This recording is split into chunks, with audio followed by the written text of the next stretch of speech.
Hey everyone, Steve here, and in this video I'm taking a look at the EGO arcade stick by Mad Catz. Now, right off the bat, I just want to get this out of the way. If you're into arcade stick news at all, and you're familiar with the story of Mad Catz, and in particular this EGO arcade stick, then you would know that Mad Catz has gone through some financial troubles in recent years. They were bought out by a company, and that company seems to have gone ahead and purchased an existing arcade stick, which I'll put a picture of up now, the GameSir C2, and basically rebranded that arcade stick to become this authentic EGO one. You can see Pickles the cat here sniffing the arcade stick for authenticity purposes. But yes, the Mad Catz that we may know from the Street Fighter 4 TE era and a whole bunch of other iconic sticks is more or less gone.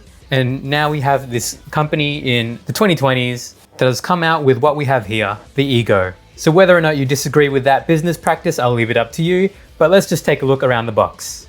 So it's quite a large box here. You can see that I'm pretty much as zoomed out as I've ever been. On the front, we have an off-center picture of the EGO arcade stick itself. You can see that it's kind of off to the left here. We've got the Mad Catz logo up here and their branding of the authentic EGO, as if there were fake EGOs out there. Although, you know, given that this is a rebranded GameSir arcade stick, that might be a little nod to that. On the top of the box, we have a nice plastic handle and more authentic EGO branding. It's kind of hard to get this, but on the side here, again, the Mad Catz logo and EGO branding. And on this side, oh, we actually have some product descriptions. So here on the side of the box, we can see that it says precise and robust with Sanwa Denshi parts. So that's a Sanwa joystick and buttons, so that should be good.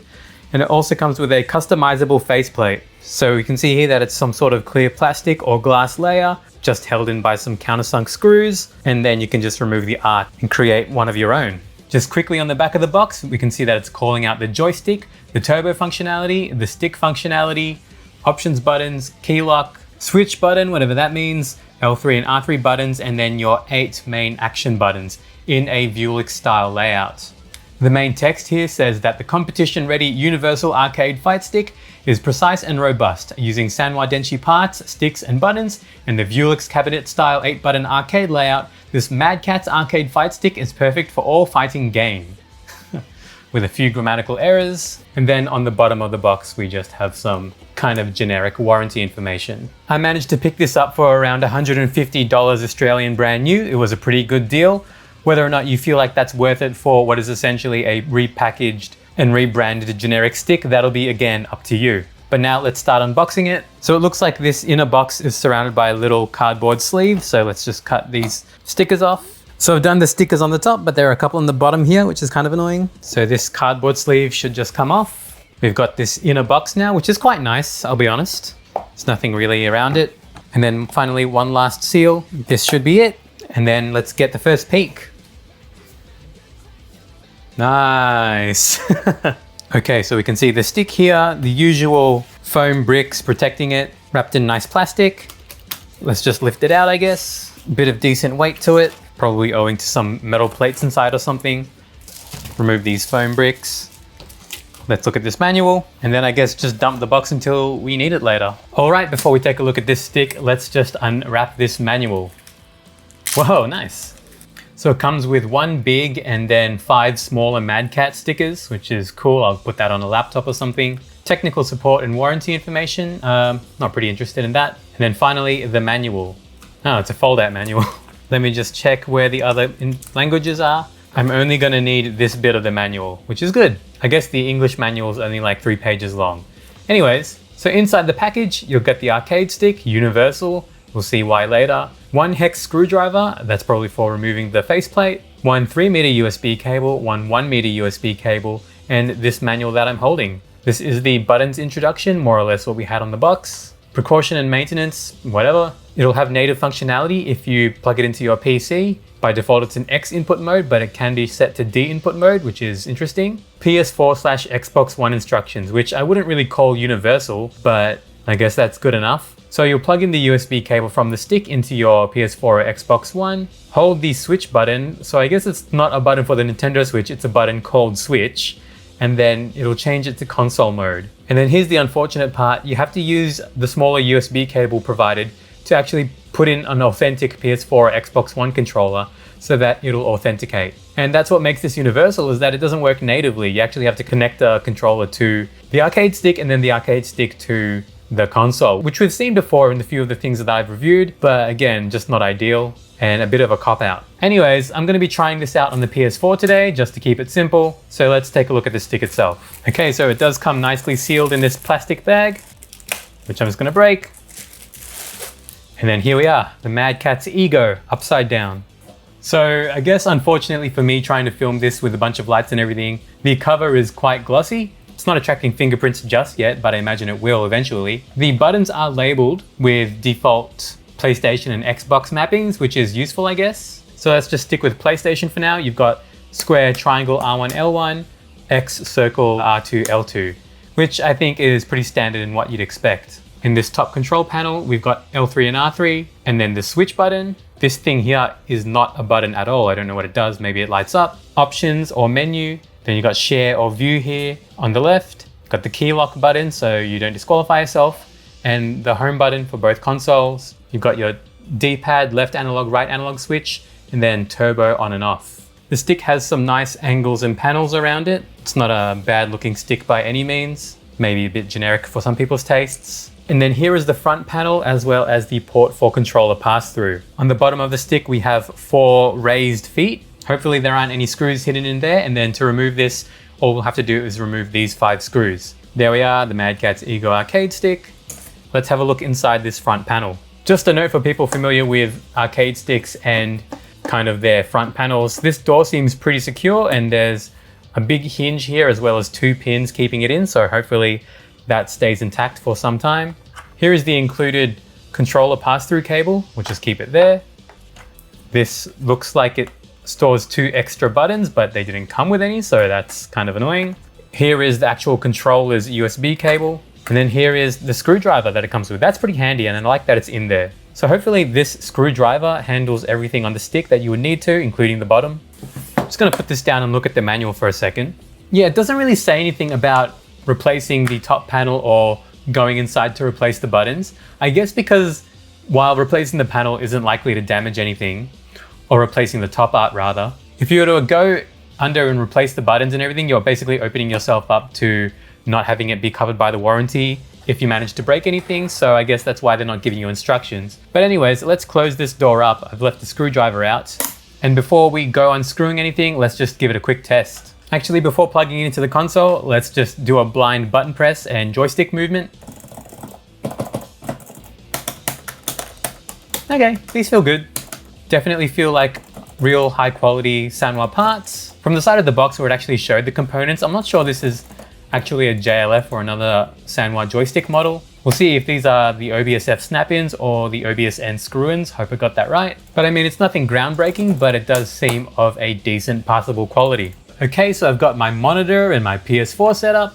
Haven't even removed the cable tie here, but let's just do that now. Nice thick USB cable. What is this, like 3 meters long? That's like 10 feet. So plugging it into my PS4, which is off to the side here, you can see this light has come on. Key lock button, that's pretty cool. But it's not gonna work. So I need to hold this for 2 seconds, I think. Then this like flickers or something. What does that do? Do I then need to plug in the other controller? Okay, so I've got my DualShock 4 here. Got the other smaller cable that it came with. Undo the cable tie for that. This will just go into my controller like so. And then where's the port? The port is on the right here. This is so ridiculous, but whatever. Here we are. Okay, now what does that mean? Both of these lights have lit up. Nothing yet. Huh, okay. So I press the home button as you usually do to kind of turn your controller on. And now it works. What happens if I press this switch button again for 2 seconds? Nothing? Oh, okay, so it disconnected the controller because basically that turns it back into PC mode. So hold it for 2 seconds again.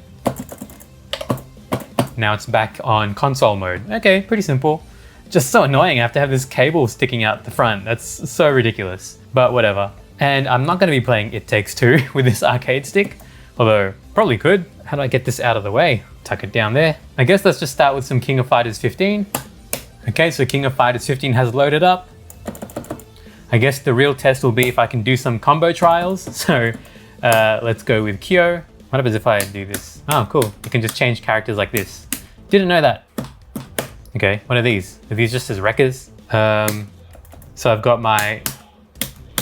Okay, my buttons need to be changed. Button config, press options. This is a nice big controller though. Look, to cover it, I need to like spread my hands out a little bit. Light punch, light kick, heavy punch, heavy kick. Let's do max with this. Emergency evasion, is that just roll? Let's do it with that. Blowback and taunt. Okay, cool, okay, so... Whoa, wrong. Oh god, I just realized if there's no touchpad button, I think that's how you reset. So I need to figure that out. How do I reset? Whatever. I keep like rocking this stick back. Whoa. I'm gonna choose someone else, this is too hard. Who's got the easiest trials? Damn, yours looks hard. Okay, hopefully Benimaru is alright. What is the timing on these things? Whoa, that is so fast. Okay. Ah, finally. Let's do one more. Okay, so this, almost. Whew. I guess I'm not used to this like really super short throw. Like the actuation on this lever is pretty small. The thing is this has no touchpad button, so I can't really go back and, you know, do whatever. This thing doesn't even light up, this middle bit here, so what's the point of that? Anyways, never mind. Gonna give up on this trial. That's it for King of Fighters 15. Let's go to Street Fighter 5. Okay, so we're here in Street Fighter 5 just so I can press a few more buttons. Let's just go to arcade mode. I'm just trying to play some offline. And in honor of the really thick Ryu from Street Fighter 6, let's just go with Ryu here. Nice and cartoony and not super realistic, just like we remember him. Let me just jump in and see if these buttons are right. Cool.